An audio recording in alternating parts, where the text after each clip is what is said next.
Hello Crickheart fans, this is the tip of the week.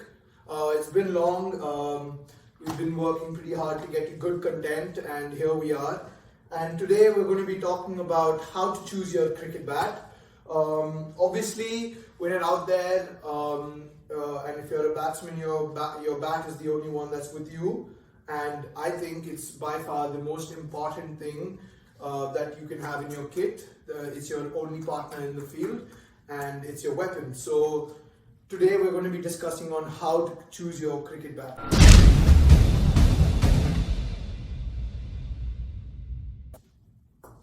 First thing you guys need to remember when choosing a cricket bat is it's personal to you. So when you're out there in the store, don't get carried away by what the storekeeper says or what your friends say. It's your bat, and choosing a cricket bat is very personal to you and your game style. And the next is have an open mind. Don't get carried away with brands, because in this day and age, any good cricket brand out there will make good English willow bats. And it's all about how the bat feels in your hand, and it's about the pickup and how you feel when the bat's in your hand. It's really important for you to have confidence in your bat and you to feel switched on. And I think the stickering and the colors of the bat really help as well. That's important. The next thing I'm going to talk about is weight. So I think if you go onto the internet, there's a lot of talk about what weight a cricket bat should be. Again, personal choice.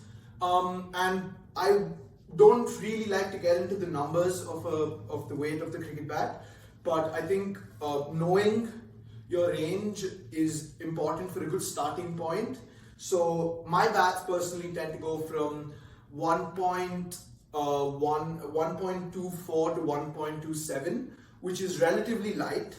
And I have two bats which are of the heavier category with me, and two bats which are lighter, and they go in that specific range that I just mentioned. So don't get carried away with the numbers. I think you get a lot of numbers and people will tell you how much the bat really weighs. But what you really need to focus on is again on how the bat feels in your hand. You might find a wood or a bat that is heavy, but because of how the bat is shaped, it'll feel nice and light in your hands. Always pick it up, always play a few shots, play a few bottom-handed shots like a pull or a cut, and play a few top-hand drives. Hold the bat in one hand to see how it feels in your hand. That kind of brings us nicely into the next part, which is the weight distribution, which is where the middle of the bat is really placed. And I think that's where you need to start thinking about where you're playing. For example, if you're playing in Australia, it's always good to have, or South Africa, it's always good to have a higher middle, so the ball bounces and you can be a little more upright and play on the rise and it'll hit you higher on the bat. Versus if you're playing in the subcontinent or India, where the ball stays lower and you need to have a lower middle.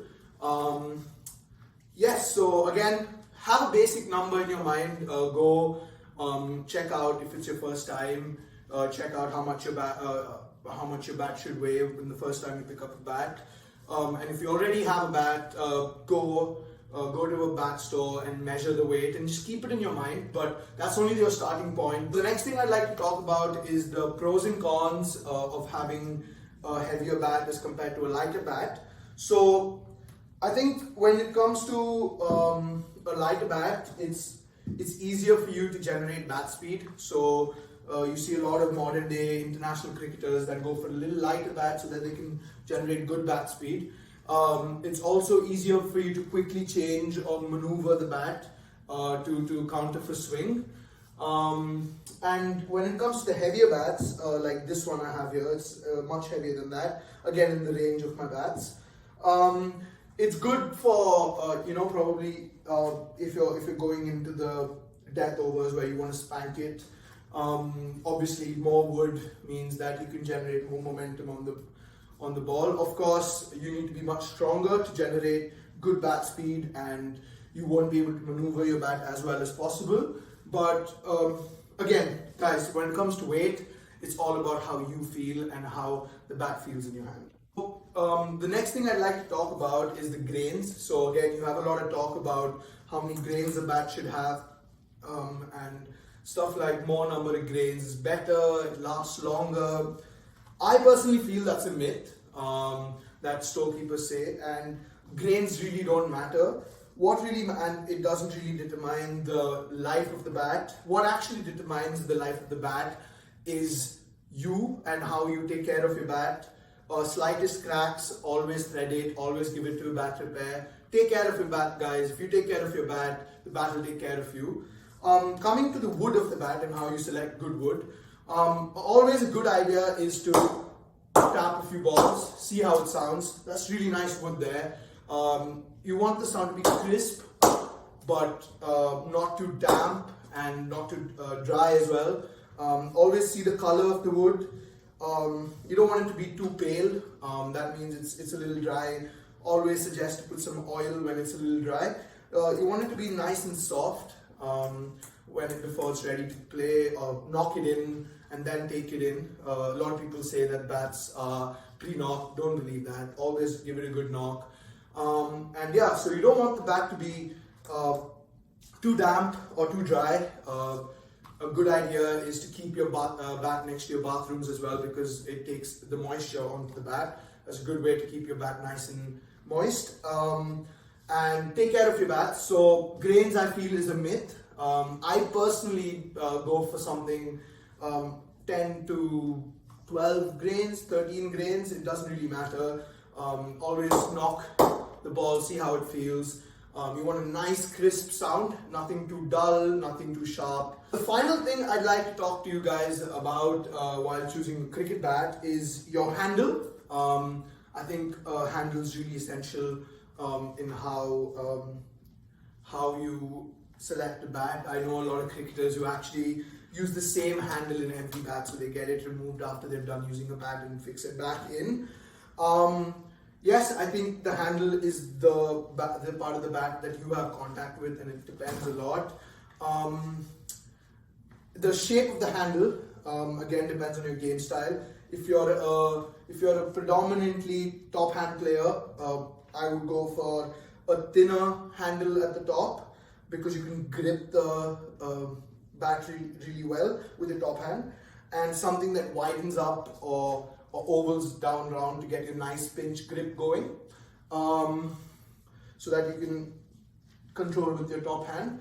On the other hand, if you're a bottom hand player, you can have a nice circular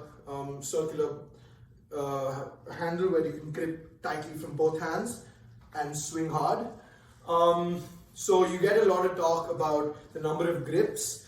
I personally feel that the number of grips is up to you. Few people like a nice thick handle, so they put 2-3 grips even. And I personally don't have a set number of grips I'd like to put. I generally go bat by bat. If the bat handle, for example, this one's a little too thin, and I'm not used to this yet because I've just been knocking it, but when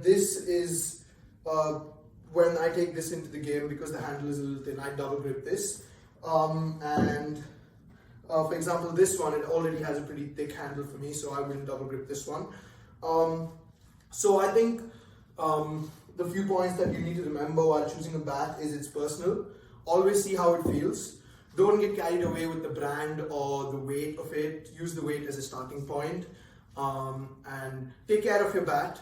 Make sure the wood sounds nice and you tap a few balls before you buy it.